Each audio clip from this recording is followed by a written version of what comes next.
오늘도 하나님의 은혜가 저 여러분에게 함께하기를 기원합니다. 1절 말씀 보시면 여호와께서 이와 같이 내게 이르시되 너는 가서 배에 띠를 사서 내 허리에 띠고 물에 적시지 말라 하시기로 내가 여호와의 말씀대로 띠를 사서 내 허리에 띠니라. 여호와의 말씀이 다시 내게 임하여 이르시되 너는 사서 내 허리에 띈 띠를 가지고 일어나 유브라데로 가서 거기서 그것을 바위 틈에 감추라 하시기로. 지금 이 띠를 사서 허리에 띈 사람이 누구냐면 예레미야입니다. 예레미야가 있는 곳은 예루살렘입니다.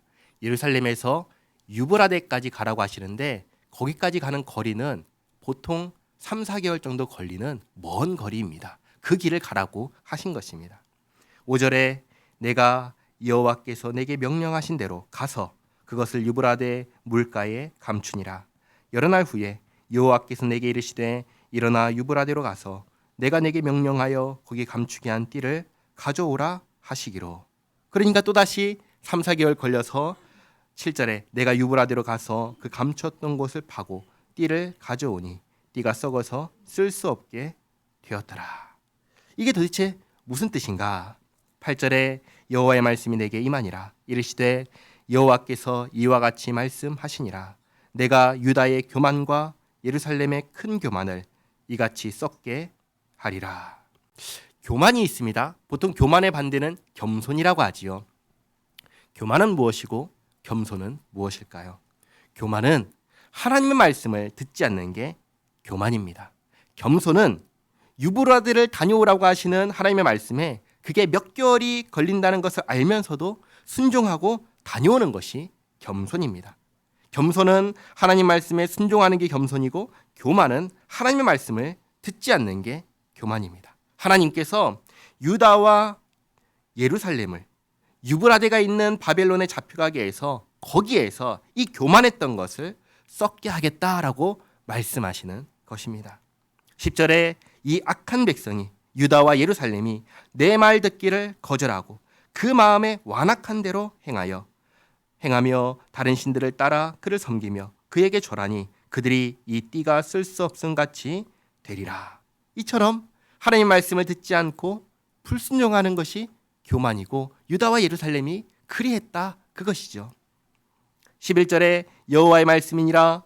띠가 사람의 허리에 속함같이 내가 이스라엘 온 집과 유다 온 집으로 내게 속하게 하여 그들로 내 백성이 되게 하며 내 이름과 명예와 영광이 되게 하려 하였으나 그들이 듣지 아니하였느니라.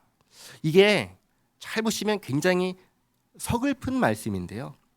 하나님께서는 이스라엘과 유다를 이렇게 하나님께 속한 백성이 되게 하셔서 하나님의 이름과 명예와 영광이 되게 하려고 하셨습니다. 이게 하나님의 마음이었습니다. 그런데 하나님께서 그렇게 애정을 다 쏟아 부으셨는데 그런데 정작 이스라엘과 유다는 관심이 없습니다.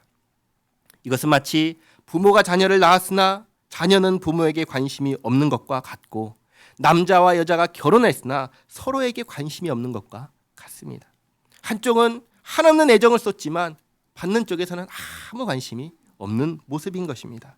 12절에 그러므로 너는 이 말로 그들에게 이르기를 이스라엘의 하나님 여호와의 말씀에 모든 가죽 부대가 포도주로 차리라 하셨다 하라. 그리하면 그들이 내게 이르기를 모든 가죽 부대가 포도주로 찰 줄을 우리가 어찌 알지 못하리요 하리니. 우리도 안다는 거죠. 우리도 가죽 부대에는 포도주를 넣어서 차게 한다. 우리도 알고 있다 라고 대답한다는 것입니다. 그러면 13절에 너는 다시 그들에게 이르기를 여호와의 말씀에 보라 내가 이 땅의 모든 주민과 다윗의 왕위에 앉은 왕들과 제사장들과 선지자들과 예루살렘 모든 주민으로 잔뜩 취하게 하고 또 그들로 피차 충돌하여 상하게 하되 부자 사이에도 그러하게 할 것이라.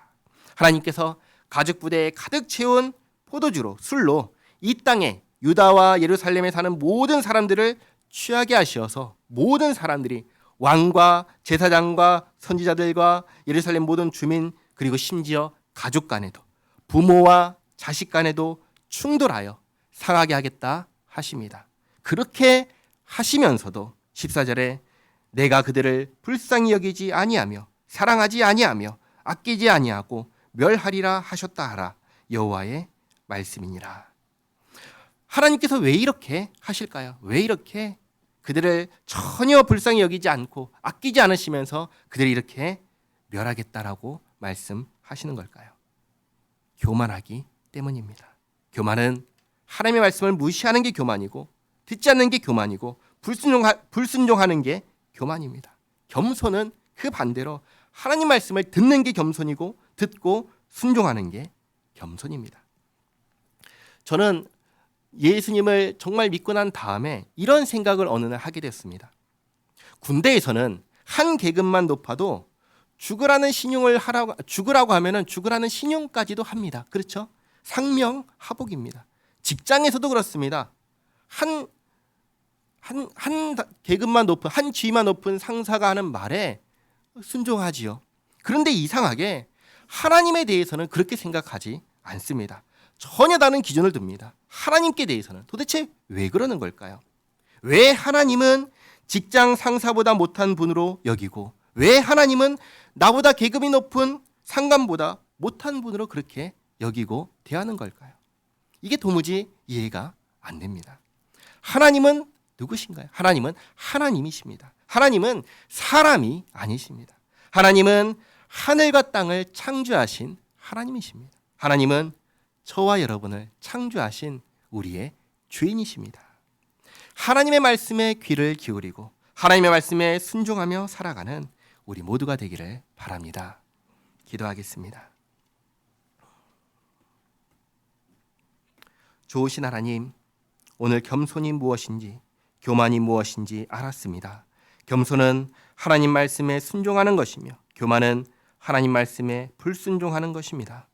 이스라엘이 유다가 하나님의 백성이 망한 것은 교만했기 때문입니다. 하나님 말씀에 불순종했기 때문입니다. 하나님 말씀에 불순종하며 살았던 지난 날들을 회개합니다. 주님, 하나님을 사랑하지 않았고 이웃을 사랑하지 않았습니다. 하나님 말씀보다 내 생각, 내 뜻을 우선하였습니다. 잘못했습니다. 용서하여 주시옵소서. 오늘 주신 말씀대로 교만은 멸망의 길임을 깨달았사오니 교만하지 않도록 우리의 심령을 지켜 주시옵소서. 하나님 말씀에 순종하며 하나님과 함께 살게 하옵소서. 하나님, 오늘은 경건 새벽기도의 두 번째 날입니다. 이 한 주 동안 경건 새벽기도회로 하나님을 예배하며 하나님을 성경을 통하여 계시하여 주신 대로 알고 믿고 섬기는 우리 모두가 되게 하옵소서. 예수님의 이름으로 기도하옵나이다. 아멘.